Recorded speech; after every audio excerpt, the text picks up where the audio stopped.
kereta cepat dan sikap tegas Purbaya. Nah, ini menarik. Kenapa menarik? Karena jarang ada pejabat yang berani bilang, tidak!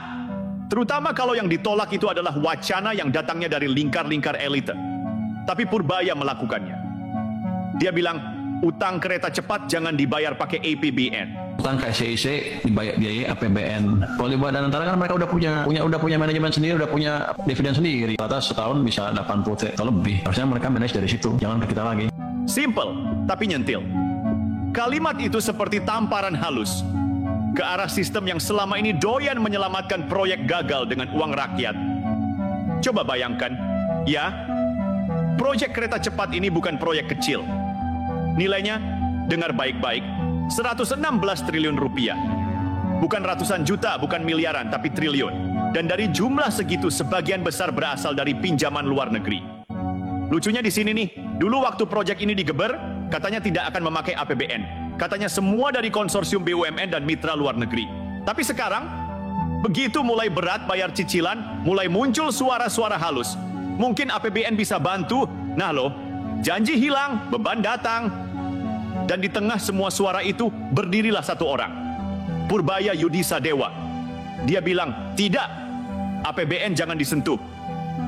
Dia paham satu hal, begitu APBN dipakai nutup utang proyek besar, maka efeknya domino. Yang ditutup dari APBN itu uang siapa? Uang rakyat. Uang dari pajak yang tiap bulan ditarik dari keringat orang kerja, pedagang, buruh, semua. Kalau itu dipakai buat nutupin proyek yang rugi, itu bukan pembangunan, itu penyaluran risiko dari elit ke rakyat. Dan Purbaya enggak mau ikut arus itu. Sekarang kita ngomong jujur aja. Kalau bicara proyek kereta cepat, siapa yang paling aktif dari awal sampai sekarang? Ya, pasti kita dengar satu nama. Luhut Binsar Panjaitan. Semua urusan besar selalu ada namanya di situ. Mulai dari negosiasi, tender, sampai hubungan dengan pihak Cina, semua lewat Luhut. Makanya ketika sekarang proyek ini mulai repot, publik wajar banget bertanya, Pak Luhut, gimana kabarnya proyek unggulan Bapak ini sekarang? Bukan untuk menjatuhkan, tapi biar jelas. Karena kalau waktu senang Bapak tampil di depan, waktu repot jangan tiba-tiba hilang di belakang layar. Transparansi, itu aja. Coba lihat datanya. Semester pertama 2025,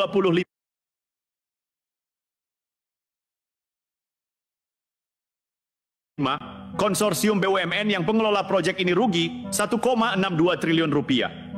1,62 triliun, teman-teman. Dan itu baru setengah tahun. Kalau begini terus, nanti siapa yang nutup? Mau minta lagi ke rakyat lewat APBN. Di sini Purbaya tegas, dia bilang, BUMN yang terlibat punya dividen, punya dana kelolaan dari Danantara sekitar 80 triliun per tahun. Kelola dong, manfaatkan, jangan terus nunggu APBN. Logikanya sederhana banget. Kalau saat untung dividen diambil sendiri, masa waktu rugi minta dibantu rakyat? Nah, ini yang saya sebut ironi pembangunan gaya lama. Waktu proyek masih konsep, semua bilang, kita mandiri, kita kuat, ini proyek kebanggaan bangsa. Tapi giliran hasilnya minus langsung berubah, jadi ini tanggung jawab bersama, negara harus turun tangan. Kata siapa negara itu bukan rakyat?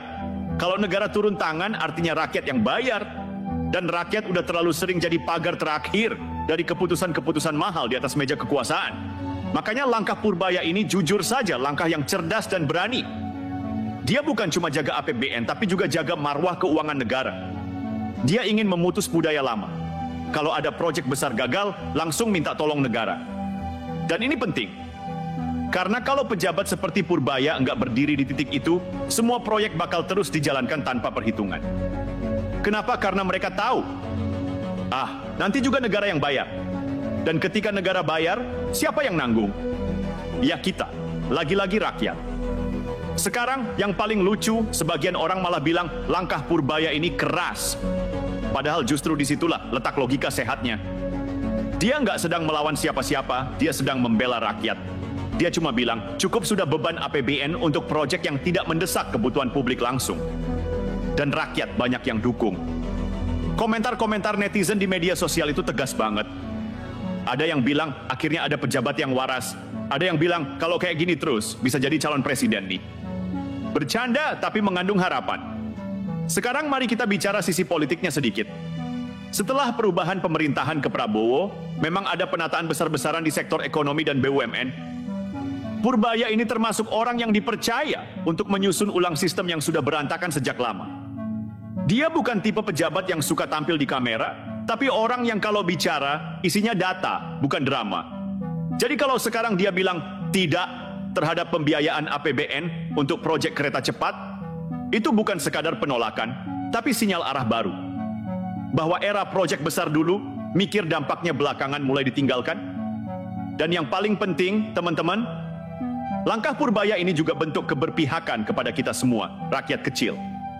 Karena setiap rupiah di APBN itu, pada akhirnya berasal dari rakyat. Kalau terus dipakai buat nutupin proyek rugi, lalu kapan bisa kembali ke pendidikan, kesehatan, pangan, dan harga-harga yang stabil? Jadi, kalau hari ini ada pejabat yang berani bilang tidak pada sistem yang salah, ya sudah, selayaknya kita dukung. Bukan karena dia sempurna, tapi karena dia berpihak. Dan di zaman seperti sekarang, berpihak kepada rakyat adalah keberanian yang langka. Sekarang bola ada di tangan mereka yang dulu paling sering bicara tentang proyek ini. Termasuk Pak Luhut. Rakyat cuma ingin kejelasan, siapa yang bertanggung jawab dan bagaimana solusi realistisnya tanpa menambah beban APBN. Karena kita sudah cukup kenyang dengan janji-janji manis yang akhirnya dibayar dengan keringat rakyat. Dan di titik ini Purbaya sudah menunjukkan satu hal penting. Rakyat bukan tameng. Rakyat bukan cadangan dana darurat elit. Rakyat harus jadi prioritas, bukan penutup kerugian. Kalau begitu, mungkin inilah momentum baru. Momentum di mana pejabat mulai bicara jujur dan rakyat akhirnya didengar. Jadi, buat Pak Purbaya, teruskan langkah itu. Dan buat rakyat Indonesia, terus kawal, terus awasi, karena uang negara bukan uang segelintir orang, itu uang kita semua.